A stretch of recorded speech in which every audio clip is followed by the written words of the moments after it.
the Efo Riro. He has everything. Momo, shaki, ogunfe, like everything, panla. Ede nìkan ni mi ò fi sínú ẹ̀. Ẹja wà ńbẹ̀, ẹja panla, and all sort of.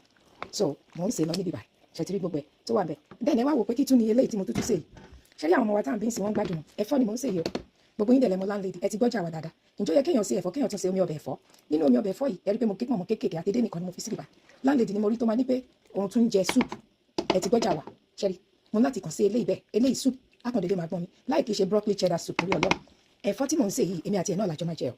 Tí n bá tún ṣe eléyìí tọmọ láti tún ṣe omi ọbẹ̀ yìí sẹ́gbẹ̀ẹ́ torí pé màá lóun kàn dédé fẹ́ jẹ soup. Ṣé rí pé àwọn ọmọ ọ̀sìn gbádùn? Tí n bá dẹ̀ complain, anybot ọmọ kékeré lòun. Ipe mo mọ̀ pé òun ti ṣiṣẹ́. Màá ní kó lọ wáṣẹ́. Á lè mi mọ̀ pé age tó ń ṣiṣẹ́ kọ́ ní age eléyìí. Jẹ́ kí n ṣe pé ọ̀gá mi làwọn ọmọ ọ̀sìn. Wọ́n wá ń sọ fún gbogbo ẹ̀yin parent, ẹ̀yin tó yẹ pé ẹ̀rì ṣàkí ogúnfe náà rẹ o, white meat lálàjẹ o, tí ó tètè digest.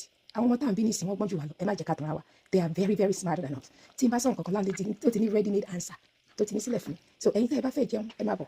Èmi ò fi edé sínú eléyìí. Sherry, my cholesterol is fine, but edé is very high in cholesterol. Torí pé as a fried rice over the weekend, seafood fried rice láti jẹ edé náà. So mo máa ń ṣe gbogbo nǹkan tèmi ìwọ̀ntún ìwọ̀sì. Sherry bá bá jẹ́fọ̀, ẹ jẹ́ kẹ́fọ̀ dùn ẹ̀fọ́ tàfẹ́ jẹ dáadáa. Ẹlòmíì aláwọn sẹ̀fọ̀, ádì lẹ́fì rẹ̀fọ̀, oní ọbẹ̀ ló máa kún bẹ̀. But tó ti ń dùn mí ní jù ní àwọn ṣàkí ogúnfe yìí.